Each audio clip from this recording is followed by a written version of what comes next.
Good morning and welcome to PAC LA's online presentation with artist Jackie Castillo.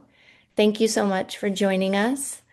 And great, we have some people joining us from Eagle Rock, Pasadena, love it, Anaheim, hello, Bergamot Station, welcome, Venice, California, awesome.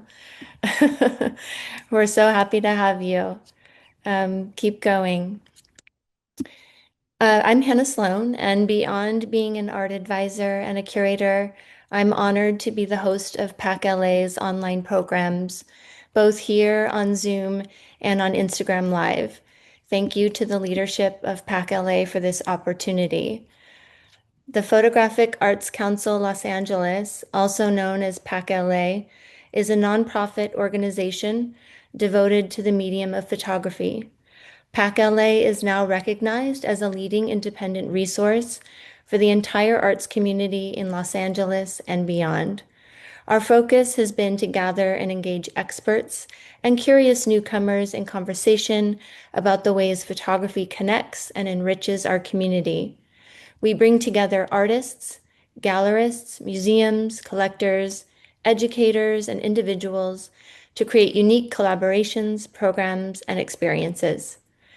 PAC LA produces a robust calendar of expertly curated public and member events throughout the city, along with online talks and guided tours. In 2025, to honor the powerful women who helped shape PAC LA's first decade, we launched the Year of the Woman, a series of flagship public educational events celebrating notable women in fine art photography. In 2026, we're focusing on the theme of innovation in photography from both a historical review of the technological and cultural impacts of the medium, as well as the rapid transformation of contemporary lens-based practice. We recently opened an office and gallery space at the Reef in downtown Los Angeles and host 4 exhibitions per year, curated by PAC LA board members as well as members of our community. Currently on view is the exhibition Today Something by Arturo Soto. If you want to learn more about our organization or become a member, I really encourage you to visit our website, paclosangeles.com. That's PAC losangeles.com. And thank you all again, for joining us. We have Michael Dawson in Echo Park, Malibu, California, and a viewer from Santa Monica, California. Well, welcome again. For today's presentation, I'm proud to welcome artist Jackie Castillo, an artist whose practice challenges the conventional definitions of the medium. I think of Jackie not only as an innovator in the use of her materials, but in her entire approach and way of considering how photography operates in our lives and in our consciousness. Jackie's practice moves between photography, sculpture, and installation to examine how the built environment shapes lived experience, particularly for those whose labor sustains it, but whose presence often goes unrecognized. Working with film photographs of suburban and urban landscapes alongside materials drawn from those sites, Castillo allows fragments of place to appear in altered forms in her final work. These elements are rarely presented as whole. Instead, they remain partial, interrupted, and rearranged, reflecting how spaces that appear stable and familiar can produce quiet forms of dislocation, tension, and estrangement. Jackie is an adjunct faculty member at the Cypress College School of Photography in California. Her work resides in the Los Angeles County Museum of Art Permanent Collection. She received the 2025 Daedalus Foundation MFA Fellowship in Painting and Sculpture and the 2025 LA County Department of Arts and Culture Public Art Apprenticeship. Her solo exhibitions have included at the Institute of Contemporary Art Los Angeles in 2025 and As Is Gallery over multiple years.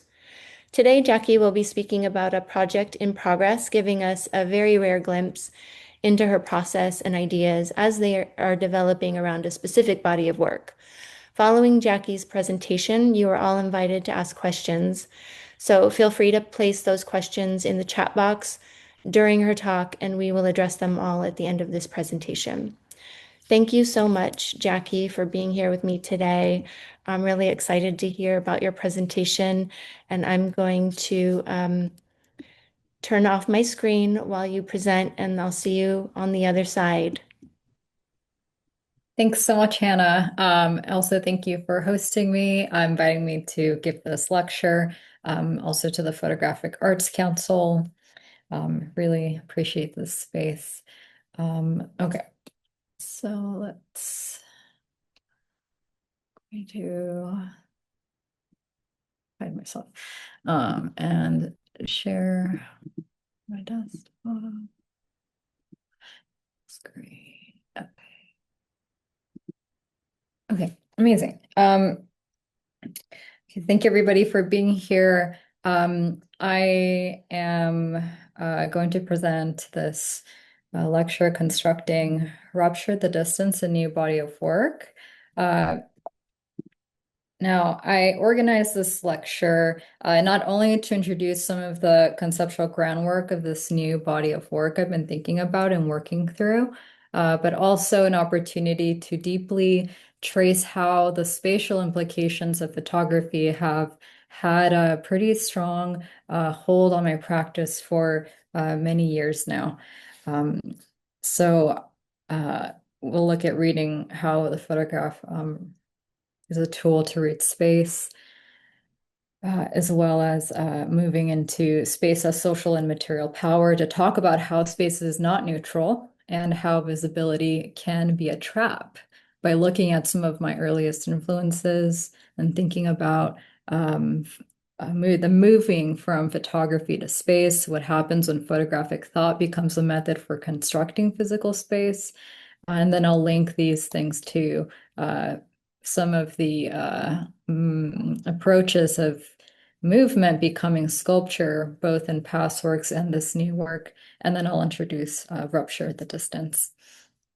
So let's start by some early photographs. I started making photographs in 2010 in Orange County, where I was born. And I think one of the things I found so fascinating about photography from the start was how it activates the space between what we're actually looking at and what we think we know about what we're looking at. For example, in this photograph, the suburban wall uh, separates me from the house, right? The interior of the house, but the reflection allows me to look both across the boundary of the wall and also what's behind my field of vision. This very sort of flattened frame-like window is the center, or in the center, becomes another kind of threshold, a place that I like can't seem to enter, but somehow by photographing it, it gives me a kind of access to it. Along with this strange sort of solid quality of the reflection, my eye always sort of lands on this incidental detail. Oops. This incidental detail of the shadow of the flower pot in the window. To me, it becomes more of an. It becomes allows it to become more than an image of a suburban house. I think about right, the sun sort of moving behind me, sort of captured in stillness here, but you can't see it. You can't see the light that produces the image. You can't, but you can see its consequence, right? I'd go as far as to say that there's a kind of latent image within the image, and latency is one of those little ideas in photography and states in photography that it's been pretty influential. So this tension, I think, between visibility and what we cannot see has, been a concern for me from the start. Uh, so, an image like this uh, in which really it took the photo, taking this photograph to reveal the kind of chaos that can happen, I think, in moments of sort of the mundane, still or this manual sprinkler system through the photograph kind of reveals a internal chaos, almost cosmic in a way. of anxiety, but also something really truly beautiful. Um, uh, and I think early on, actually, when I first started studying photography in 2010, I sort of learned about different structures. And this one I'm sure many of you are familiar with, the panopticon gel designed by Jeremy Bentham. Um, it was designed as a circular building with cells arranged around the outer edges and a watchtower in the center. And as Foucault writes in Discipline and Punish, key to the design of the jail is the isolation, right, of inmates without the ability to see one another. And at the center, the tower is shielded by Venetian blinds so that the inmates really never know when they're being watched by the guard, right? And this idea that visibility is a trap meant that I think the sensation, right, of constant surveillance forces people to internalize a lot of our social rules and self-monitor behavior. And it's an embodied, internalized experience, right? Simply by being visible. And I've actually visited this the Eastern State Penitentiary last year, and what I found really interesting and really sort of got struck by learning was how the inmate labor is what kept it standing, what kept it clean, what kept it functional in its time, but also, the labor itself of maintaining the built environment was a form of punishment and control. And that relationship between architecture, labor, maintenance, and visibility is something I'm always thinking about. Who maintains our built environment, whose labor is undervalued and why?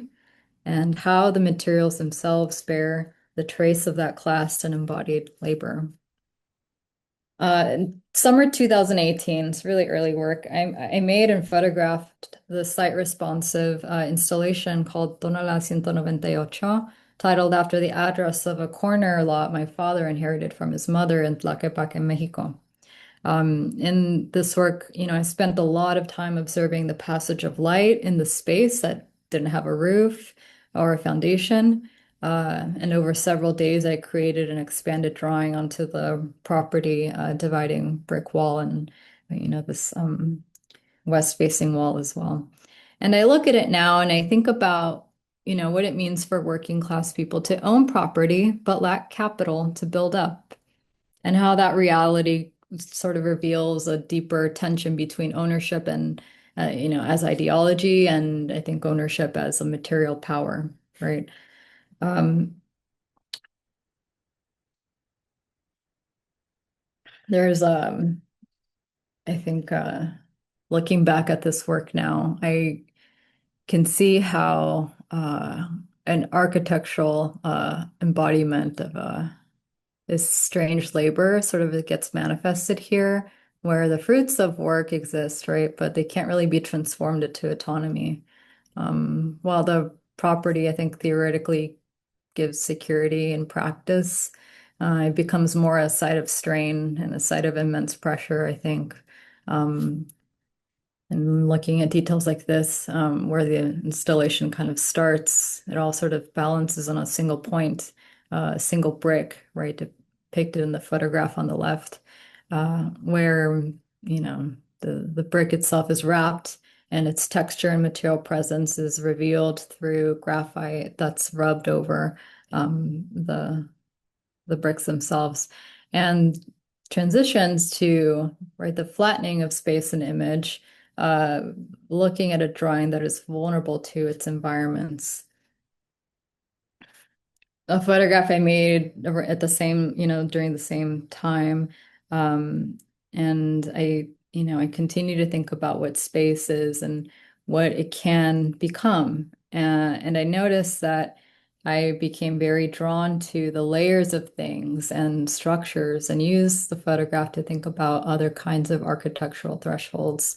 Um, and then, crack, I think, Gordon Matta Clark's work really cracked open for me, uh, thinking about how structures, especially structures that get intervened, can expose what's hidden.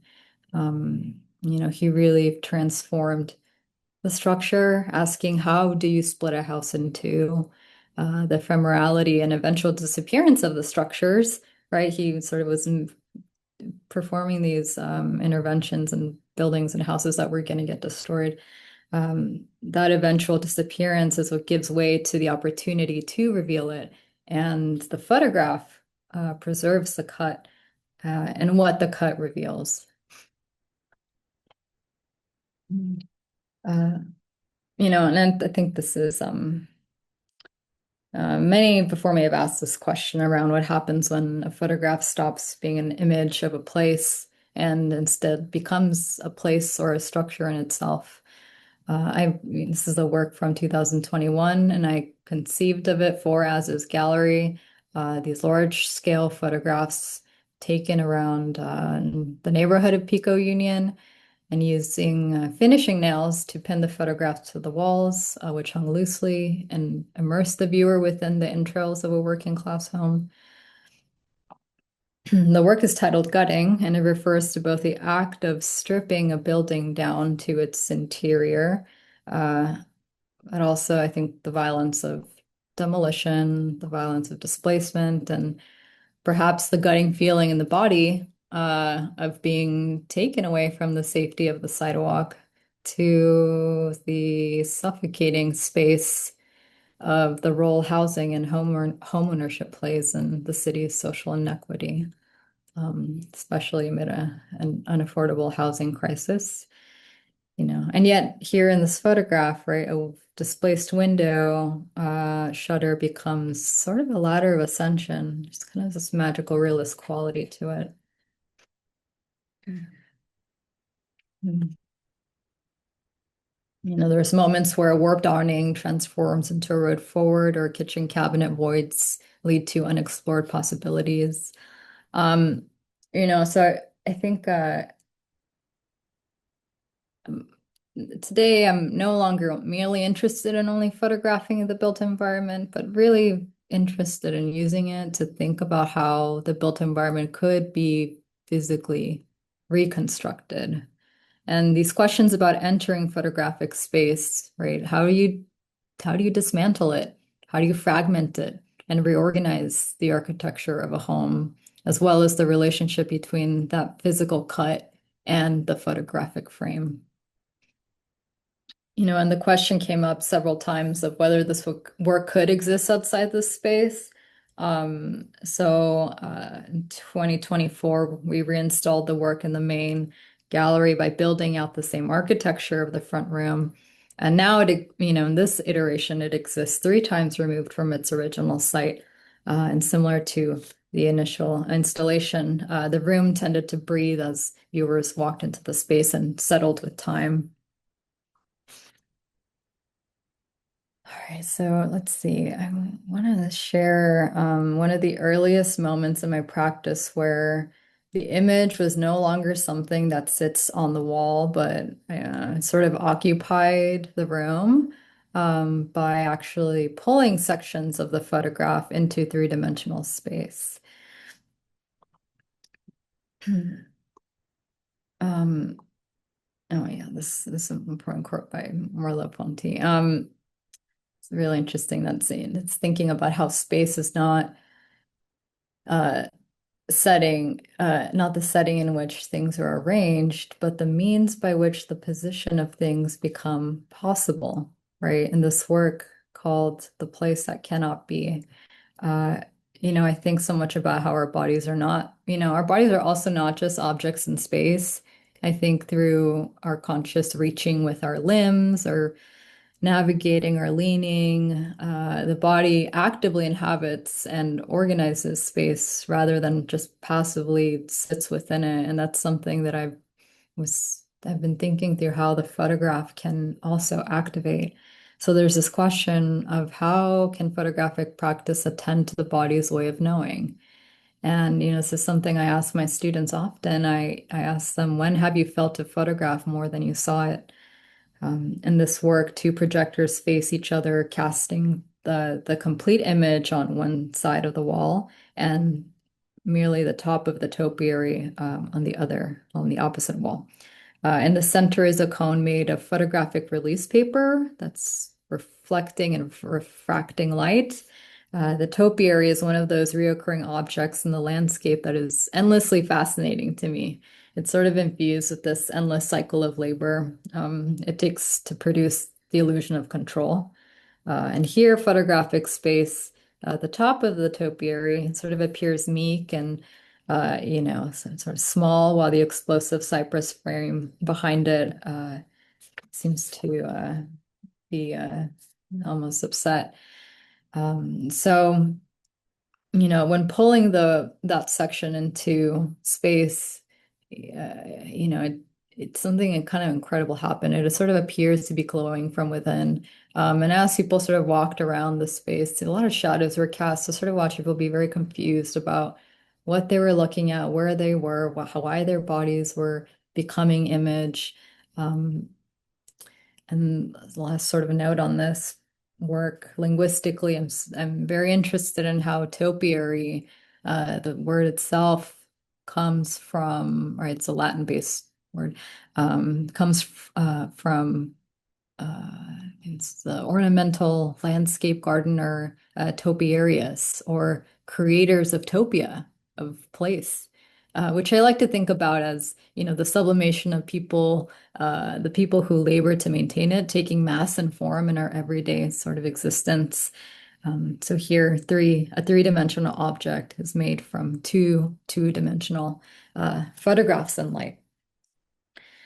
Um, So what happens, right, when the photograph stops becoming a representation of space and starts functioning as space itself, the way Bergen asked, right, with PhotoPath, 1967. Oh, is one of those dates right? I think it's 69, sorry. Should be 1969. Um, and what interests me about PhotoPath is this collapse and maybe kind of like productive confusion between representation and reality. I think the photograph isn't just showing us a place from a distance, it's occupying that place, right? It's doubling of the site, asking the viewer to move between seeing the photograph as an image and experiencing it as a physical surface. And this use of photography to sort of perform a sculptural or spatial operation is it's interesting. Bergen described it as non-material sculpture. And, I think about this body of work turning from 2022, 2023, in which I, for the first time, I photographed space, entered the space, took material from the space of the image, and then reconstructed space through materially transforming the image using, right, those objects from the site. And in these works, image really became infused and part of the object itself, both the brick and also the mason block.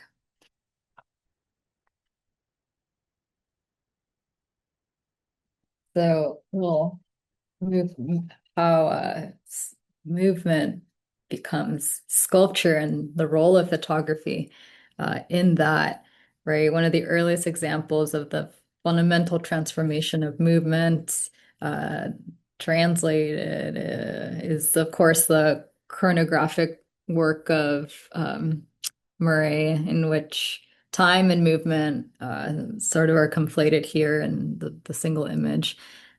Things that are normally invisible and immaterial, especially when things are moving very quickly, like a lot of the animals, are made physical and visually represented as spatial in form, right through the image.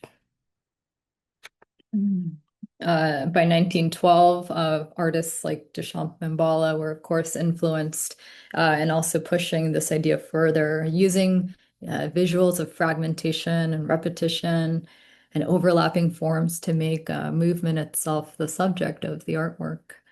And these are so fascinating. I think about the ways they like collapse these successive moments into singularity so that the body is no longer fixed, it sort of stops becoming object and more fluid.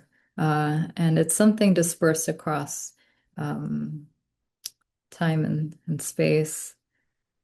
And this idea of the moving object becoming still images, and also the object sort of becoming volume or the photograph becoming volume is something I can't seem to split myself from. This is a video I shot. It stills from a video I shot in, I think, 2018.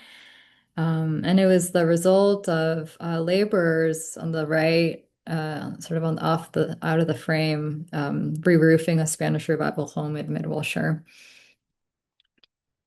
This is sort of a sketch, different. So I could sort of see the different falls isolated.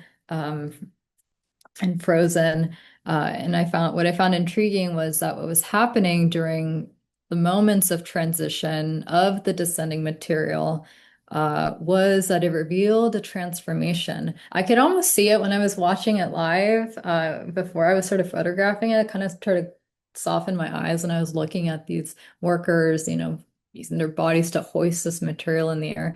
And I really sort of kind of see the tiles twist and turn and transform, start to transform into something else. And it's there was such force up and uh, a moment in which they actually appeared to be ascending, almost escaping, as if they were mid-flight before crashing down into the dumpster. And the work in its final form uh, was exhibited in April 2025 at the Institute of Contemporary Art, Los Angeles. The work is titled Through the Descent, Like the Return. And the work really held, I think, a lot of tension between falling and returning, right? Like this rupture that's happening in time and material displacement, but also its continuity, right? This is sort of a moment where a space where maybe the crash didn't, it didn't happen, or the breakage never occurred, or the people's bodies performing this labor are not also breaking down. And I think about how material circulates through time and place. Knowing the Spanish tile is such a dominating object in colonial history of this region, but also, right, researching that the style of tile or ceramic came from the Middle East. It's an object that carries multiple histories, the movement of people and ideas with it, right? And I like to think that the sculptures gave that moment a certain depth or mass through shadow and scale and duration that only pulling the objects out of the frame could really do.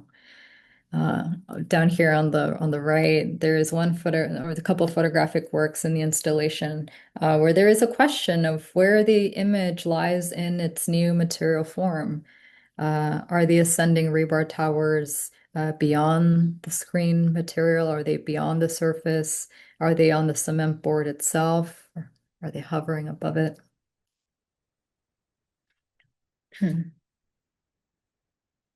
Okay, so that's a little bit of foundation for, I think, and background of my work and where I am currently with this new project called Rupture, the Distance. Um, we'll see a few images, but a lot of the photographs you that I'm sort of working with are both and film stills are both from the San Fernando Valley and also Orange County, two suburbs of Southern California that lie kind of on either side of, I think, what people consider the city of Los Angeles to be. And to open, I like to think of often how, the suburbs, suburban landscape often appears very sort of coherent. There's so many flat lines everywhere. It looks seamless, it's expansive, feels boundless, it's goes on and on, it's continuous. But when I'm walking, it's actually the fractures that stop me in my tracks. It's, the breaks and the ruptures are what arrest me. I'm thinking about the seams of homes, the chopped limbs of trees, cracks in the walls and infrastructure, and the space between bungalows and developments, and how there's often traces of labor that can be found in those spaces too. And in some ways, everything, the landscape, it's all held together by rupture.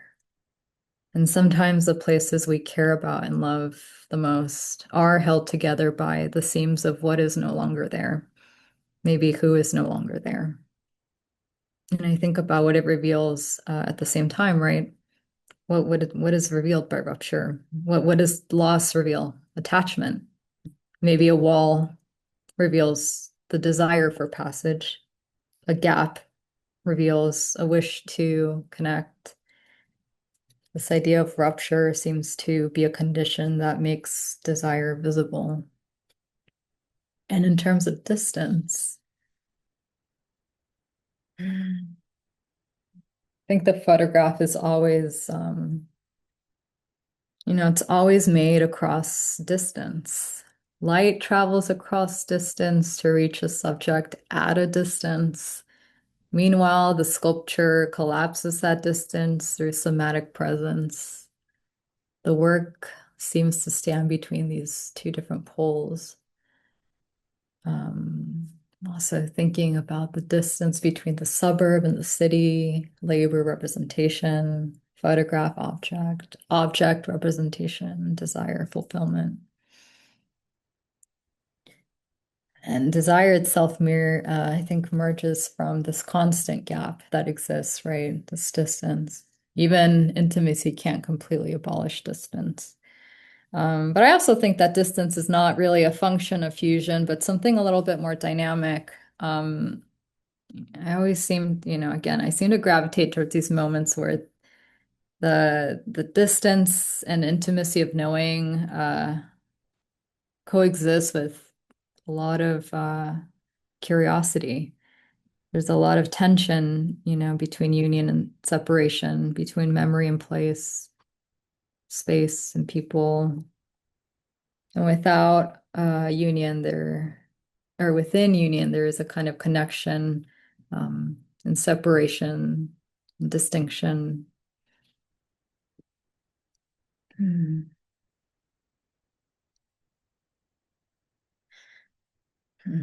These four stills are from a Super 8 film I made of the space between different Southern California style bungalows in Anaheim.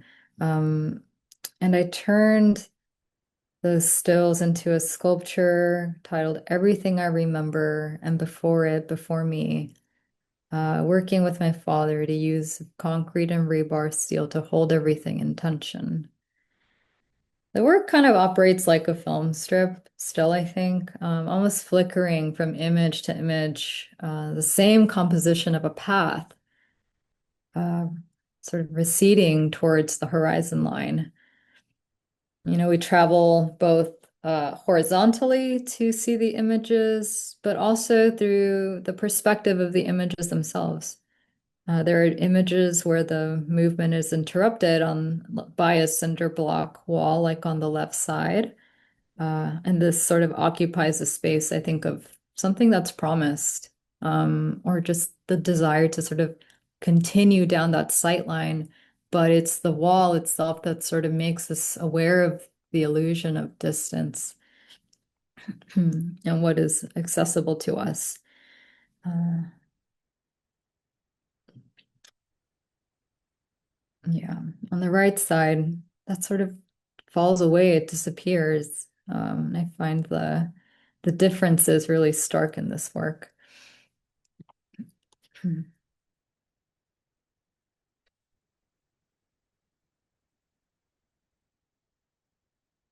I think I think I sort of wrote down I think of suburbia as this I can't stop looking at it. I can't stop walking through it and just looking at it. It really becomes this physical manifestation, I think, of our collective desire. It's a landscape built from aspirations towards stability, ownership, and belonging.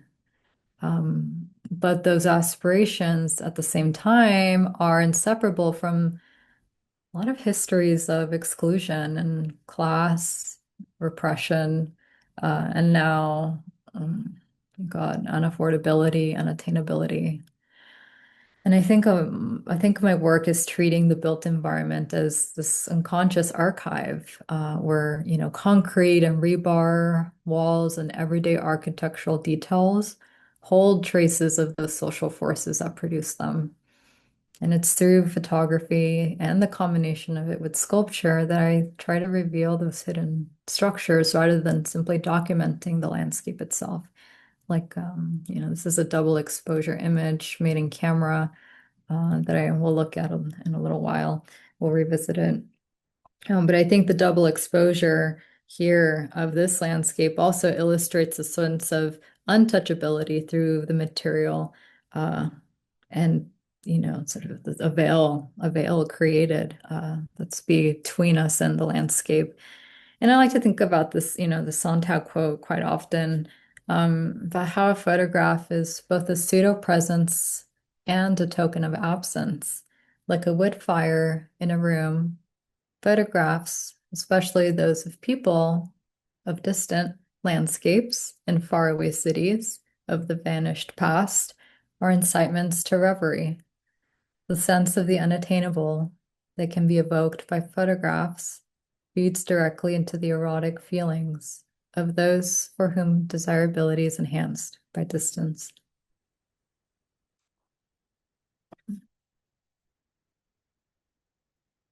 I often I think in terms of architectural details and infrastructure, there's certain objects and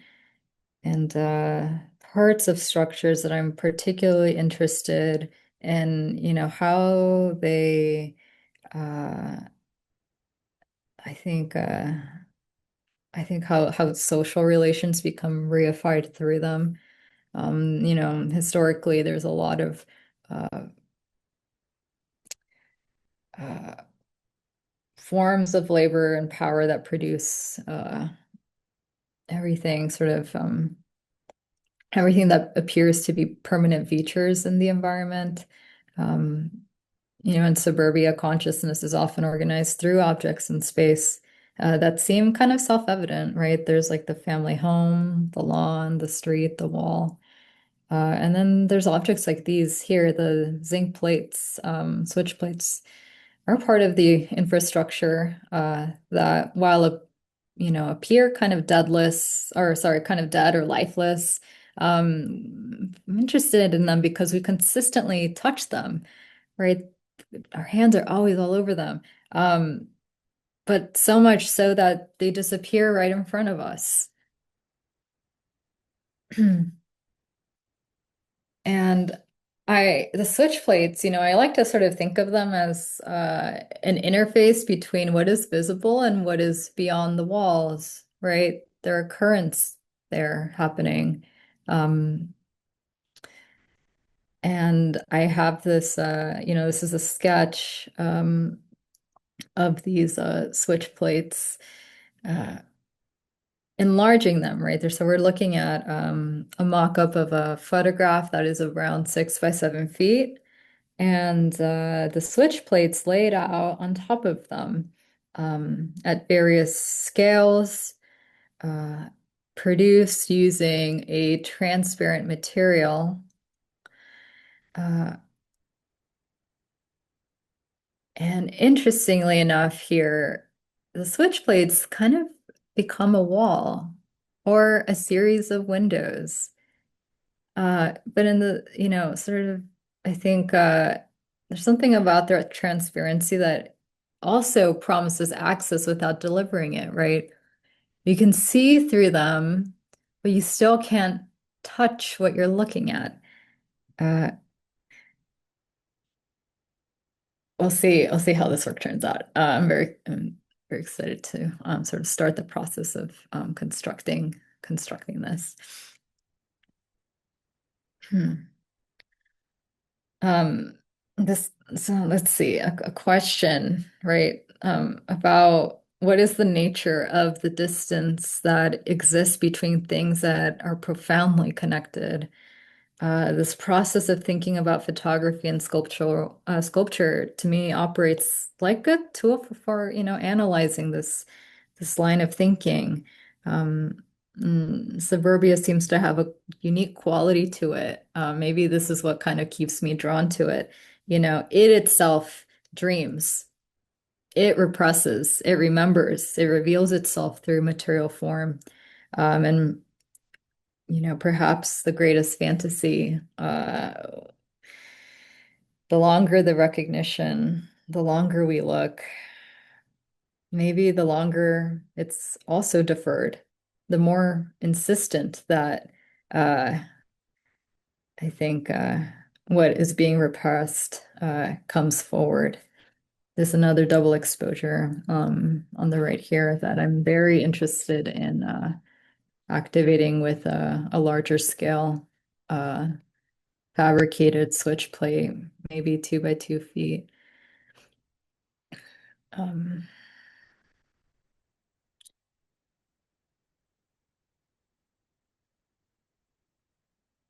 another work about the same scale, same height, 2 feet high, a little bit narrower, different kind of switch plate that I'm interested in using.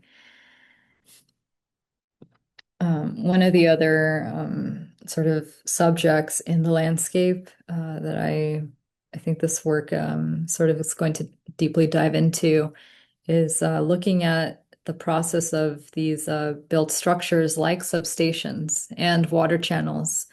It's a double exposure of both of those things on the left, uh, and how these often become so hidden or naturalized.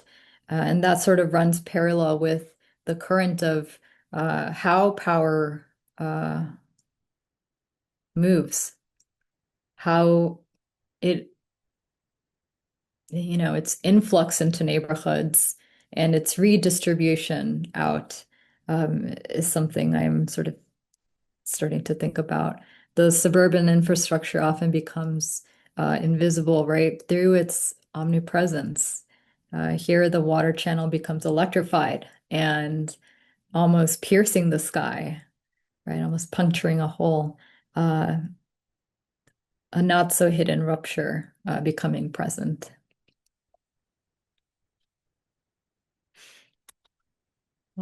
This is a film still uh, of oh, I wish I could get people to throw out ideas of what they're looking at, but I'll just have to tell you. These are just four frames from the film of right a window, sort of great the steel twisted and this twisted wrought iron uh, sense of protection for this building. And in the film itself, I slowly run the camera up a single bar, very slowly, and because of the nature of light and space, and just how it all sort of transforms through the movement of the camera, the tonalities change so drastically. There's moments in which the bar itself is darker, right, on a light background. Other moments where it sort of becomes the opposite effect of this molten, bright material. It's kind of dripping down. And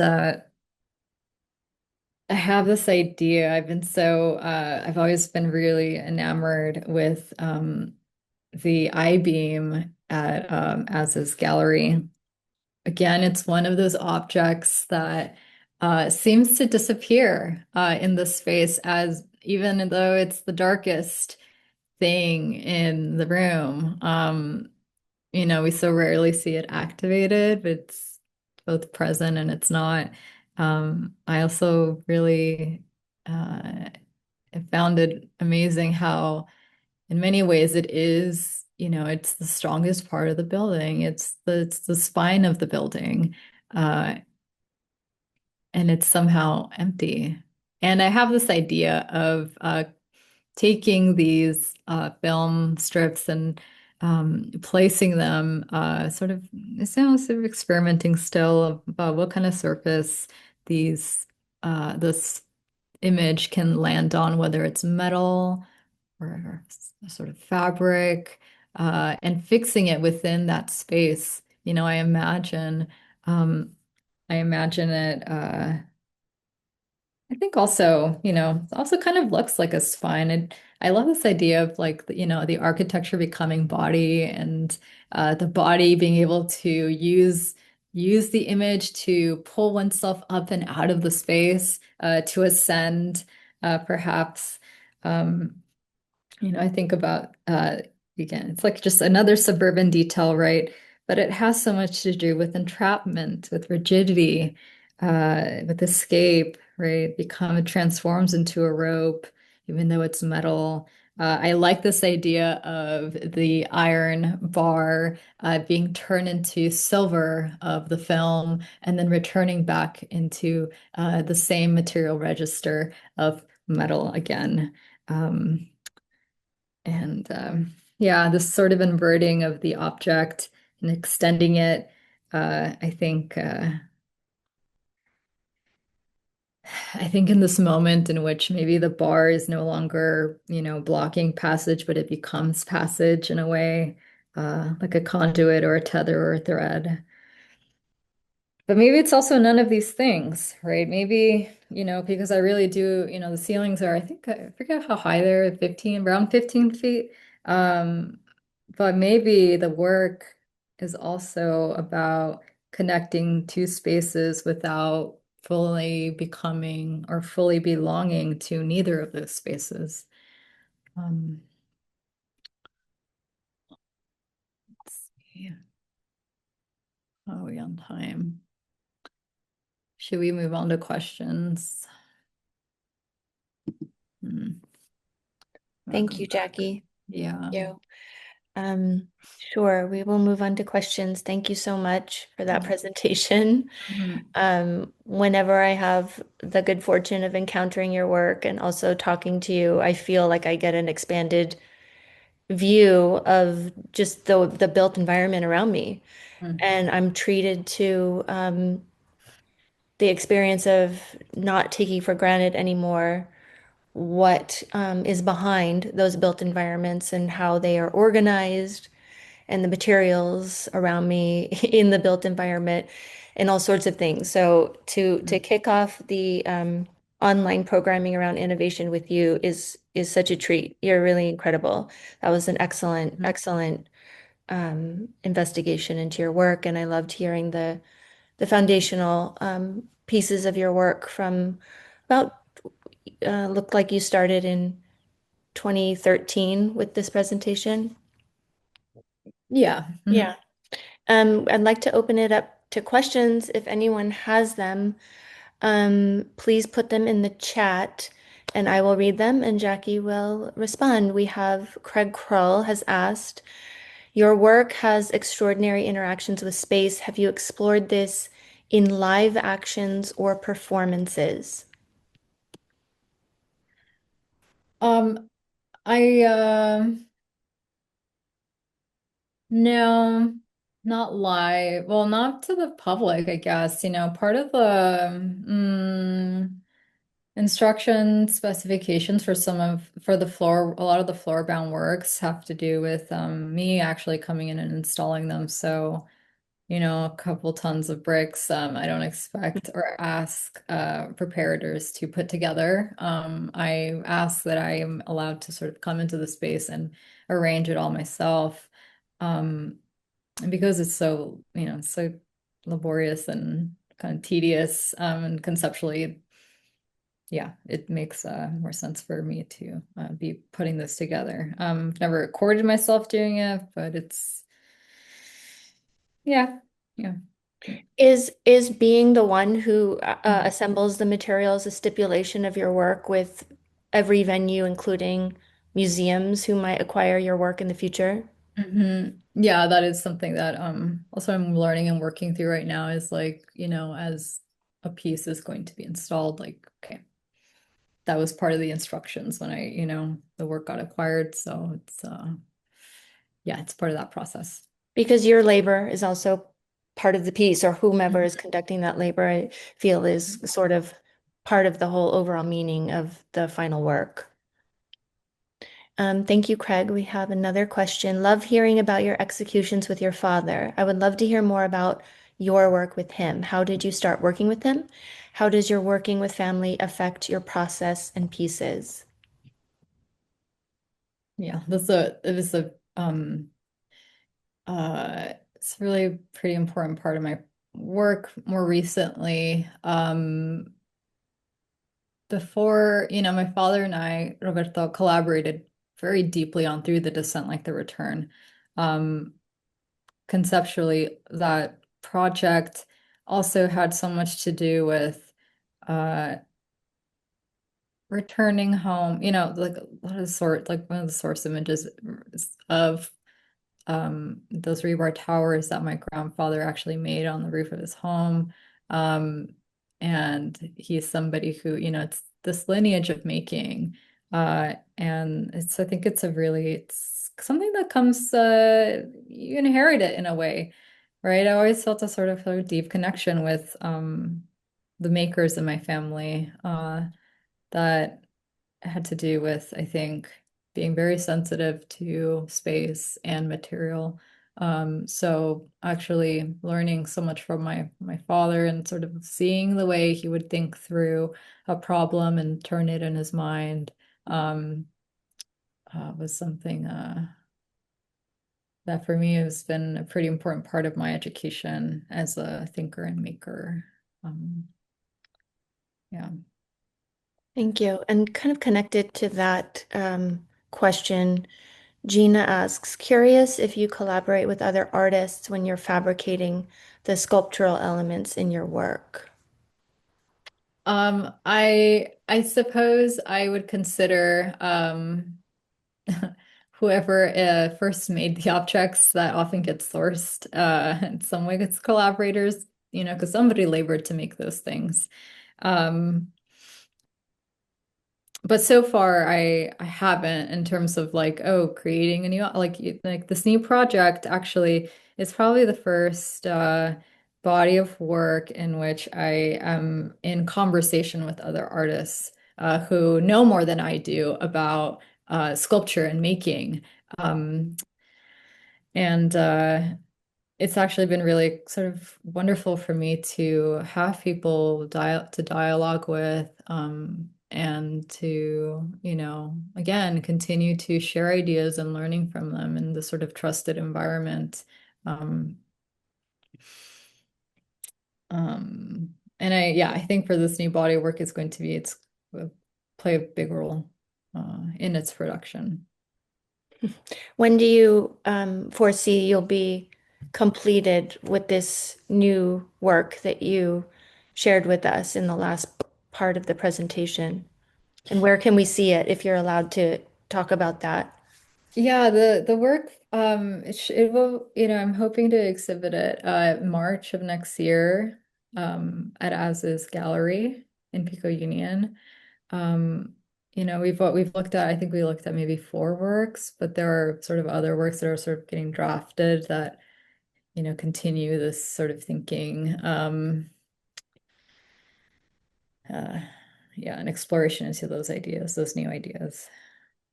They're wonderful. I love this the switch plate, the whole meaning behind it, the investigation between what's visible and what's invisible, the look of it. I'm very excited about that piece. Mhm. To everyone who's still with us, I'm gonna pop Jackie's website and Instagram, as well as Pac's website and Instagram below, and also give her an opportunity to respond to a comment from Nick, which says, um, gutting 3 times removed really reminds me of Pietro Rocasalva's work when he moves from object to painting and back in Mm. various ways. Does that resonate with you, Jackie, in any way? Oh, I'm not familiar with that word, but I have to write it down. Mm. We have another general question. How do you balance making artwork and living life? I love that question. That's a really good question. As a working person, right, I have a 9 to 5. I also teach at colleges and universities. I think the practice, the way I balance it is I give myself the amount of time the work needs to be made, right? I don't really believe in, having to constantly be producing something or making something, fabricating something. I had those switch plates on my windowsill since December, and I've been thinking about them, and they've been sitting with me while I work this whole time, and that is a kind of working too, I guess, right? It's this sort of turning of these like ideas, or like just sitting with the material, looking how it changes through the light, and uh, I think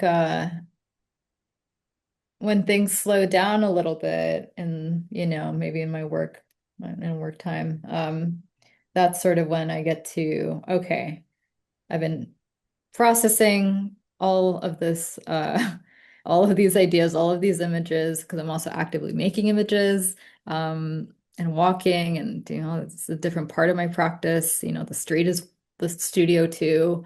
um and then Yeah, the question becomes like, actually the making part of it doesn't take that long in some hmm ways, I think, between if you like look at the whole sort of process. But it's really digesting exactly what the work needs to be, and making sure that when it comes to the limited time of making, I know what I want it to be. And it's just like executing it. But then at that point, it also changes too, like process, like, okay, you start making and then it changes a little bit. Yeah. I'm interested now, when you're walking or driving, do you do that intentionally as part of your practice? Or Mhm. do you just notice different things organically depending on whether you're walking or driving? Both. My handle is caminadas. It literally means walks in Mm. Spanish. Um, and that's a pretty big, it's always been a part of my work since I started making images in 2010. Um, of being very intentional, of going on particular walks in solitude and looking very deeply and carefully, and just existing. I think to slow oneself down is pretty important. Um, and then, I try to have my camera with me all the time too. So when I'm just like commuting or like out in the world, it's like sometimes I stop and like, oh my God, there's something here. It's like this psychically charged thing. I need to stop and photograph it. Mhm. It sort of, goes into the unconscious, into the darkness of the latent stage and period of film, till later gets processed. Could be days or weeks or months later. We have another comment. The switch plates share parallels with Greg Coulson's understanding of the patterns in industrial systems, like Mm. his drawings of gaskets. I love Greg Coulson's work. Mm. If you're not familiar with it, he's a outstanding Los Angeles artist. Um, thank you. That's more of a comment than a question, but Yeah. I will. Any more questions before we wrap up? Some comments. Yes, fabulous presentation. Yes, thank you. Thank you all for joining us. I really encourage you, and thank you, Jackie, once more for an excellent, excellent presentation and thought-provoking, to say the very least. I encourage all of you to follow Jackie on Instagram, follow Pac LA on Instagram. She's definitely has some shows coming up next year that you will not want to miss. And I invite you to stay tuned for our upcoming online programming. I will be interviewing or presenting with Fabiola Mencelli on September 3rd here in this format. I will also be doing an Instagram Live with Peter Olson in Philadelphia and John Chiara in San Francisco. Those will be super fun, so please stay tuned for those announcements. And thank you all for joining us. It's been a really great experience, Jackie. Thank you. Thank you so much. All right, everyone, have a great day. See you soon.